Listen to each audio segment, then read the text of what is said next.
તેતરને બચાવવા માટે 140 પરમારોએ પોતાનું બલિદાન આપ્યું અને 140 પરમારોના પાડિયા આજે પણ એ ગામમાં આયા જ છે. તો કોણ હતું આ તેતર અને શું કામ એને બચાવવા માટે 140 પરમારો કપાઈ ગયા? અને કહેવાય છે કે મૂડીના માંડવરાય દાદાના મંદિરના ટોચ ઉપર સાંજે જ્યારે મોર આવે અને પછી જ આરતી કેમ થાય છે.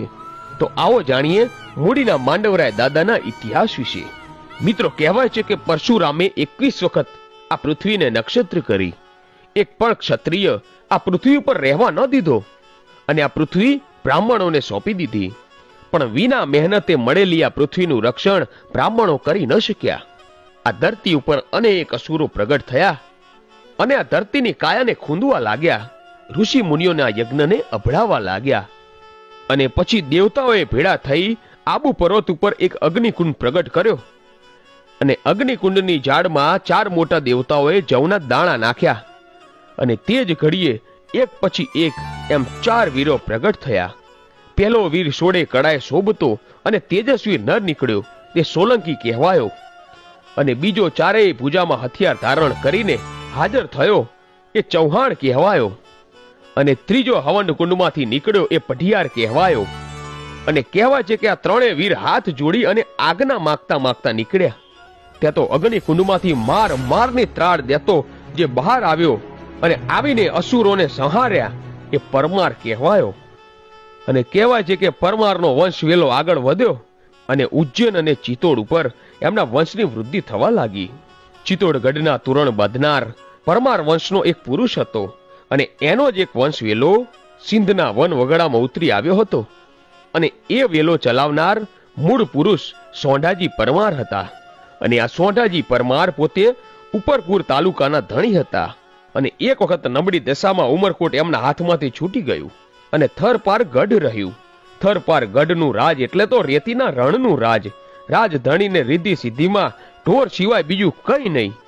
માલધારી રાજા માલ ચારી અને પોતાનું ગુજરાન ચલાવતા અને રયતોની સાથે સાથે રહી અને જીવોની રક્ષા કરતા. બાપુ રતનજી તો પરલોક સિધાવી ગયેલ, પણ માં જોમબાઈ હજુ બેઠા હતા. અને માં જોમબાઈને 4 દીકરા હતા, અખોજી, અસોજી, લગધીરજી અને મુંજોજી. 4 દીકરા અને માં જોમબાઈ માંડવરાય દાદાના મોટા ભક્ત હતા. હવે એકવાર સંવત 1474 ની અંદર પારકરમાં કાળો દુકાળ પડ્યો. માલધારીના ઢોર ટપોટપ મરવા લાગ્યા. ત્યારે 2000 સોઢા પરમારો પોતાના ઢોર લઈને દુકાળ ઉતારવા માટે સોરઠમાં ચાલી નીકળવા તૈયાર થયા. ત્યારે 4 ભાઈઓને ચિંતા થઈ કે પારકા મલકમાં આપણી વસ્તીની રક્ષા કોણ કરશે. ત્યારે અખોજી બોલ્યા કે ભાઈ લગધીર, તું અને મુંજોજી સાથે જાઓ અને અસોજી અને હું અહીંયા રહીશું. અને પછી તો લગધીરજી અને મુંજોજી પોતાની કોડી લઈ 2000 પરમારો સાથે પરદેશ જવા માટે નીકળે છે.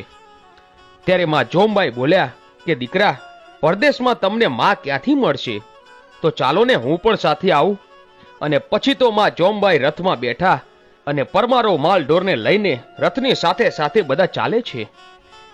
પણ લગધીરજીને એક નિયમ હતો કે રોજ પોતાના ઈષ્ટદેવ માંડવરાય દાદાના દર્શન કરે અને પછી જ અન્ન પાણી લેતા. અને આ માંડવરાય દાદાની મૂર્તિ પારકરના પીલુ ગામમાં હતી. પછી તો જે ગામમાં જતા જતા સવાર પડે ત્યાંથી લગધીરજી કોડી પાછી લઈ જાય અને પીલુ ગામમાં આવીને દર્શન કરે, પછી જ અન્ન આરોગે.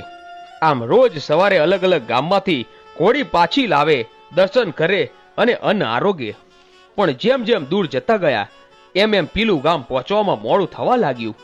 અને પછી તો 1 દિવસ 2 દિવસ એમ 2 દિવસના ઉપવાસ થવા લાગ્યા. પછી એક રાત્રે લગધીરજીના સપનામાં ઈષ્ટદેવ આવ્યા અને માંડવરાય દાદા બોલ્યા કે બેટા, કાલે સવારે તને એક ગાય મળશે. તને દેખતા એ ગાય પોતાનો એક પગ ઊંચો કરે ત્યાં જમીન ખોદજે અને એ જગ્યાથી એક મૂર્તિ નીકળશે અને એ પ્રતિમાના દર્શન કરી પછી તું જમજે. અને એ મૂર્તિને રથમાં બેસાડીને લઈ જજો અને જ્યાં રથ ઉભો રહે ને અને આગળ ચાલે પણ નહીં ત્યાં તમે મુકામ કરજો અને તમારું ગામ બાંધજો. જા દીકરા, તારો વિજય થશે. પછી તો બીજો દિવસ થયો અને માંડવરાય દાદાની વાત સાચી પડી. પાંચાળ ભૂમિમાં માંડવ ડુંગરની ધાર ઉપર જ ગાય મળી અને એ જગ્યાએ ખોદકામ કરતા મૂર્તિ મળી આવી.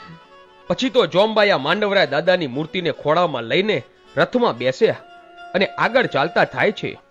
ચાલતા ચાલતા એક દિવસ એક પ્રદેશમાં નાની નદી અને આ નદીની વચ્ચોવચ રથ ઉભો રહ્યો. ઘણા માણસોએ રથ ખેંચવાની કોશિશ કરી પણ રથ હલ્યો નહીં. પછી લગધીરજીએ માંડવરા દાદાની મૂર્તિ સામે હાથ જોડીને કહ્યું કે હે ઠાકર, તે દિવસે તમે સપનામાં કહેલું કે જ્યાં રથ ઉભો રહે ત્યાં મારે ગામ બાંધવું અને ત્યાં રહેવું, પણ આ તો નદીની વચ્ચોવચ કઈ રીતે ગામ બાંધવું? હે દાદા, સામે કાંઠે પધારો, હું ત્યાં આપણી સ્થાપના કરું. આટલું બોલીને લગધીરજીએ રથમાં હાથ મૂક્યો ત્યાં તો રથ ચાલવા લાગ્યો અને સામે કાંઠે જઈને ઉચાળા મૂક્યા, નાના નાના ઝૂંપડા બાંધ્યા અને નિર્જર ભૂમિની અંદર પરમારોની ભેંસો, ગાયો, બકરા અને ઊંટો ચરવા લાગ્યા. પણ પારકી ભૂમિના ધણીની રજા વિના કેમ રહેવાય? પરમારનો દીકરો અને વળી પ્રભુનો સેવક. પછી લગધીરજીએ તપાસ કરી અને ખબર પડી કે વઢવાણના રાજા વિસળદેવ વાઘેલાનો આ મલક છે. પછી લગધીરજી રાજાની ડેલીએ આવ્યા ત્યાં તો રાજા વિસળદેવ ચોપાટ રમે છે. ત્યાં જઈ લગધીરજીએ વિસળદેવને રામ રામ કર્યા અને રાજાને આ લગધીરજી સાથે જાણે જૂનો નાતો હોય એવી રીતે રાજાએ કહ્યું કે આવો ચોપાટ રમીએ. જેવી મરજી કહી બંને સાથે ચોપાટ રમે છે. પછી તો સાંજ પડી એટલે વિસળદેવે ઓળખાણ પૂછી.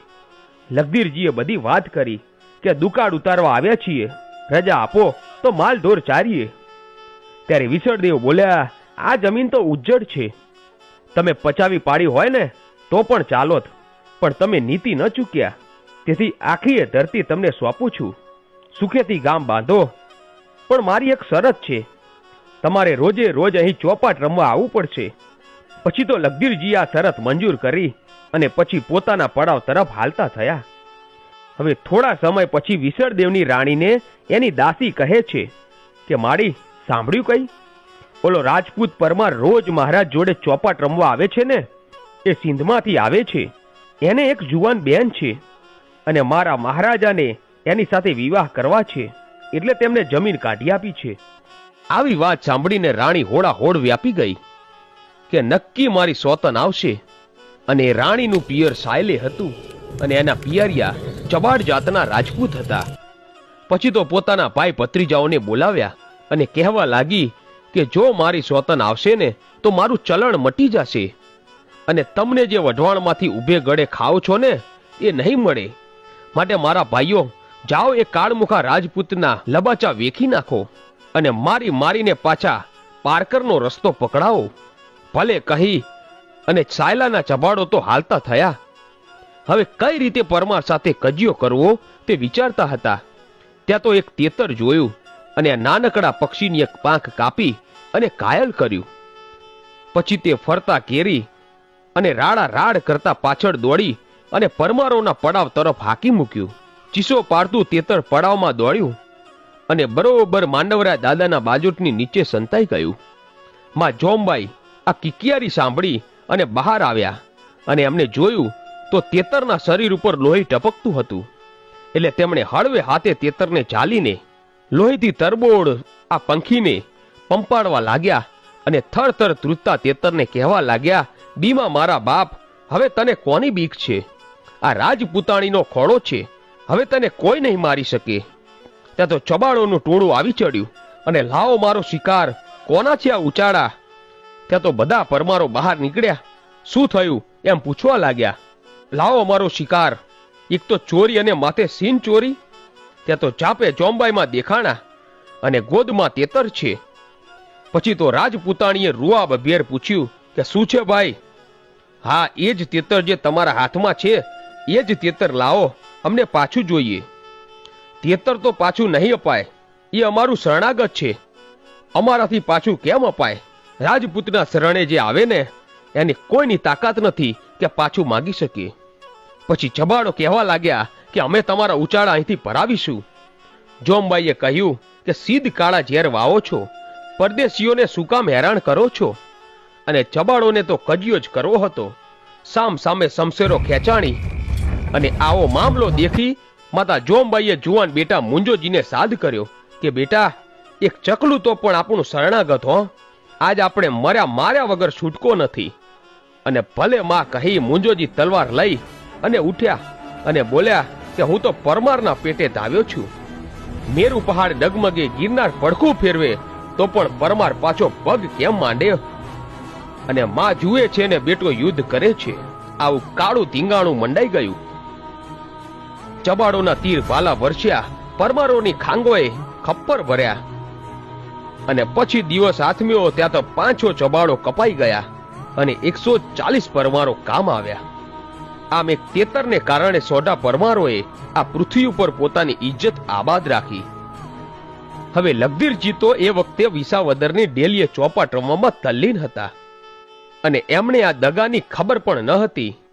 એટલે રાણીએ લગધીરજીને પણ તે જ દિવસે પતાવી દેવાનું કાવતરું રચેલું. સાંજ પડે એ પહેલા વિસળદેવને રાણીએ બોલાવ્યા અને કહ્યું કે હવે અહીંયા બેસો. રાજા બોલ્યા, પણ મહેમાન એકલા બેઠા છે. અરે, મહેમાનને એકલા નહીં રાખું, હમણાં જ એના ભાઈઓની હારે જમપુરીનો માર્ગ પકડાવી દઈશ. રાણી, તમે આ શું બોલો છો?